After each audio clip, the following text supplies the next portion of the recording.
Hi guys, we're back at Animal Wonders, and I have another animal for you to meet. She's an oldie, but she goes to more public presentations than any of our other animals because she's just so darn awesome.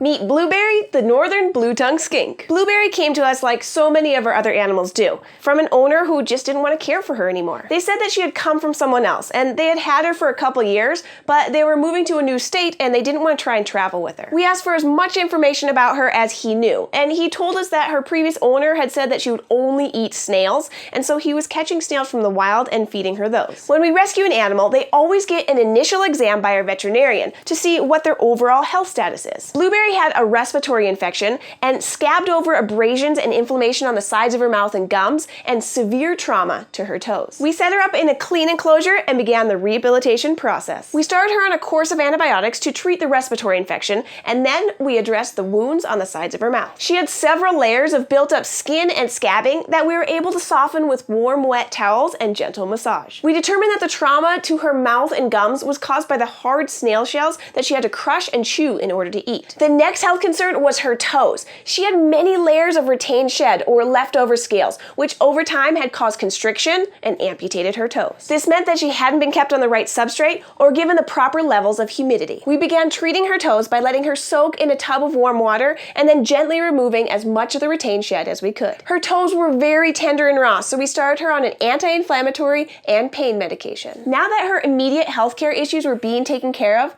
we were able to focus more on her long-term care. While snails are okay to feed a skink as a treat as long as they aren't taken from the wild, they shouldn't be the only food offered. We made her a plate of fresh greens, yams, and mealworms, and she gobbled it up. The next meal we offered was red leaf lettuce, blueberries, and cockroaches. Once again, she ate it all. It turns out Blueberry enjoys a wide variety of foods and has a great appetite. So it's important to always offer new foods to an animal, even if you think they won't eat them. They just might surprise you. After a week on her new diet, we discovered Blueberry had worms. So she was put on a dewormer and it was quickly resolved. She most likely got the intestinal parasites from the wild-caught snails she had been given, which is why it's not a good idea to give your pet anything that's not from an approved source. After caring for Blueberry for several weeks, it became really obvious that she needed some kind of long-term care for her toes. We needed to house her on something that would be soft enough to not hurt the pads or tender nubs of her toes, but would offer enough traction that she could move around. Reptile carpet was the perfect solution, except that blue-tongued skinks like to burrow, so it wouldn't allow that natural behavior. After some consideration, we determined that the health and comfort of her feet and toes was the priority, and we could supplement her natural behavior in other ways. This is Blueberry's home now. She's been with us since 2010,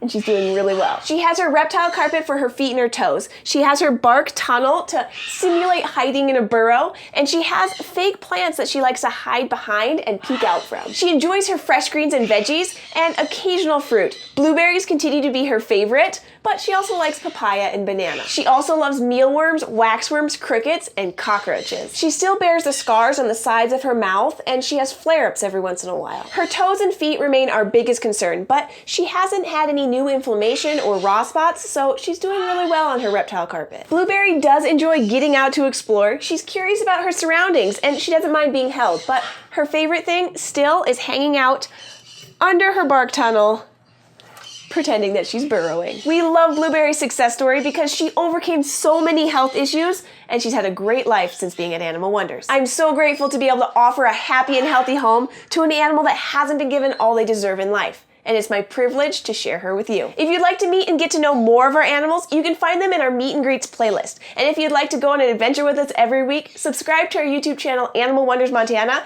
and we'll see you next week. Thanks, guys.